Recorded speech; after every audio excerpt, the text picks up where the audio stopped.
Hello, my name is Jim Moltzen, and today I'm going to talk a little bit about what is the best type of exercise. Really, the best type of exercise is the one that you do consistently, anywhere from 3 to maybe 5 days a week, whatever you're able to commit to doing.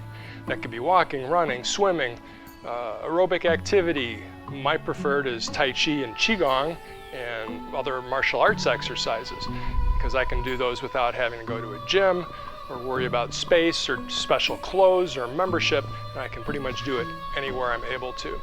So that brings up the question, why would you even want to practice Tai Chi or other types of martial arts exercises for health?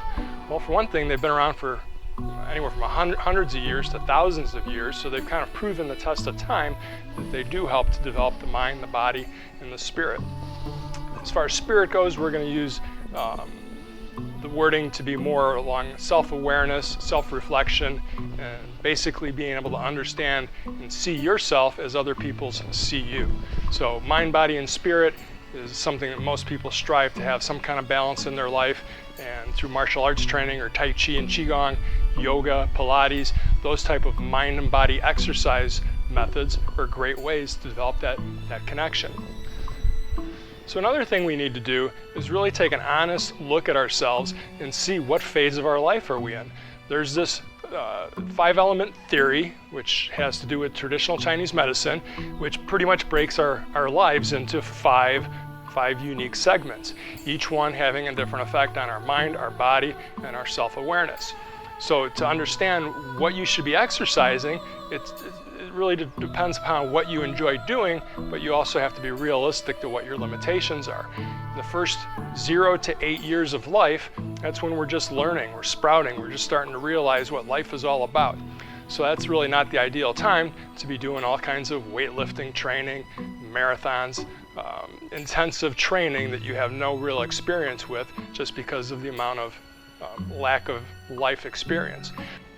The next phase of life is from 8 to 33. This is more of the creative and the flowering time, when you can do all kinds of heavy exercises and intense workouts and not have to be worried that much that the body's going to be injured or strained from it, because the body is so much younger and it's able to adapt to the shocks and conflicts that we put it under. The next phase of life is from 33 to 58. And this is considered the fruition time of life, when everything that you did in the earlier years, as far as going to college and establishing your career, maybe starting a family, investing, it comes to bear more fruit during this time period. This is also when you realize if the things that you did in your earlier ages is going to come back to haunt you, such as old sports injuries or maybe abusing yourself with a little bit too much nightlife and partying. So when you're in this age group, you might want to be a little bit more aware of what kind of physical activity you're undertaking. The next phase of life is from 58 to 83. And this is considered the harvest, when you bring in the crops so that you can use them throughout the winter months. The same way our body works. We want to, during this time, kind of reel it back in a little bit and conserve our resources, whether that's our financial resources or the time we spend putting it out towards others. We want to be very careful how we are not going to overextend ourselves. So your exercise routine should be similar. You don't necessarily want to be running marathons or doing intense mountain climbing if your body hasn't been conditioned or trained for it. So there's always going to be exceptions to the rules. You'll see people in their 80s, 90s, and 100s being active and doing things that you would have never imagined. A lot of it has to do with what they did in their earlier years. So let's be conscious of what our body limitations are and adjust it from there. So the fifth phase is that of winter, which is death or transformation.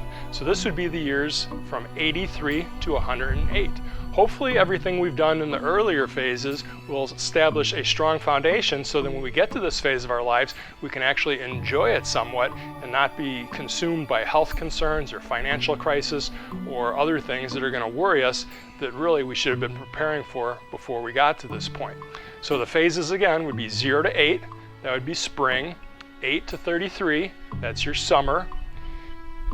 33 to 58 would be late summer. 58 to 83 would be autumn. And 83 to 108 would be winter. So that pretty much is a summary of the 5 different phases. So how does that relate to what kind of exercise you should be doing? Well, again, if you're in the 0 to 8 range, you're not going to be running marathons or lifting heavy weight. The same thing if you're on the opposite end in the winter phase. You're not going to be doing marathons necessarily when you're 83 to 108. Lifting heavy weight or doing high intensity training probably is not going to be the best for you at this age. So what I suggest is you undertake taking a look in the mirror, letting the ego go, and see realistically what your limitations are. Usually once we start getting into the later 30s and beyond, the body doesn't do well with shocking the joints. So any kind of intense running or jogging on hard pavement probably is not going to be the best for the joints. It's not really the muscles that you're concerned with as you keep getting older. That is part of it, but you want the joints to stay healthy. The joints are what keep you together and keep your structure sound. And when it's your joints that start to ail you, that's when you start to have a lot of chronic conditions that can affect other types of things in your health. Bad knees, bad ankles, bad back, your neck, your shoulders. These are the main joints. So if you can continue to make those stay strong and healthy without putting a lot of impact on them, then you'll probably do well into your latter years. Swimming is a great activity. It does not put impact on the joints. Walking, as long as it's not on hard concrete and for long distances, it's probably a great type of exercise. Yoga is a great type of exercise, but oftentimes people have a hard time as they get older getting up and down from the ground. So my suggestion again is Tai Chi, which is basically yoga in motion that you practice standing, and no mat, no special clothes, just wherever you're at, you can do those type of exercises. So I teach a pretty intensive regimen of stance training, or basically yoga positions that you're standing in place, but they're from a martial arts point of view. So some people call it Dao Yi, Dao Yin, Taoist yoga, Shipelge is another name for it. The main reason we practice these exercises is to develop strength in the joints by how we position the body. If the joints are in the right alignment, then the muscles will get stronger and the tendons, the fascia will be stretched. All the different body systems will be engaged if we put the joints in the correct alignment. So just to give you a demonstration of one of these movements. The very first movement has many variations. I start with my feet together. From there I step about shoulder width and then another half of that apart. I shift my weight to one side so as to line up my shoulder, my hip, my knee, my foot, all in the same plane. Just as if I was putting those parts of the body up against the wall and leaning up against the wall to make them all line up. I take my other foot and from the hip I pivot. I pivot the hip joint so that the feet make what looks like a backwards number 7. From there I turn my torso so as to get my shoulders now in the same plane as my foot, my knee, my hip, and then I'm going to roll a ball up like I'm holding a ball and bring it away from my body. So this is just one exercise where you're putting tension on all of the joints, the feet, the knees, the hips, the wrists, the shoulders, and the elbows. The spine we divided into 3 portions: the cervical, the thoracic, and the lumbar spine. So if we engage all of the joints in the proper position, all of the muscles are going to be engaged at the same time also, or at the very least more of the muscles than what you would probably be doing if you were just walking or swimming or doing some kind of basic training. So to do this again, I'm going to give you another variation of it. This one was with just the arms in one position, whereas if I'm holding on to a ball, it would look like I'm holding on to a beach ball. Another posture would be to have the arms extended to one side, the other hand covering the temple. Another variation would be both arms extend out to the sides. Another variation would be changing the hand position, changing this hand position, rotating the shoulder. Again, another position. This hand bends at the wrist. This hand makes another unique hand posture. So every time I change the upper body, lower body is already set. Every time I change the hand positions of the upper body, it affects the different energy meridians that run from the fingertips all the way down to the toes. Why is that important? Well, if you look at it just from Western medicine, we want to keep the body healthy by moving as many parts as possible. With traditional Chinese medicine, they take it a few steps further. They want to understand that the energy flow in the body is open. So if we're tense or straining, oftentimes we don't have the energy moving through the body. It gets locked up, or it's not going to move as easily as it would if it was relaxed.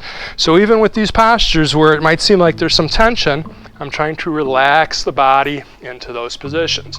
So again, here would be position 1, we have 2, we have 3, 4, I can hook this hand, 5, 6, I think you get the idea. So within my lineage of what I've learned with these, there's 8 distinctive sets of exercises, each one progressing to be somewhat more difficult than the last.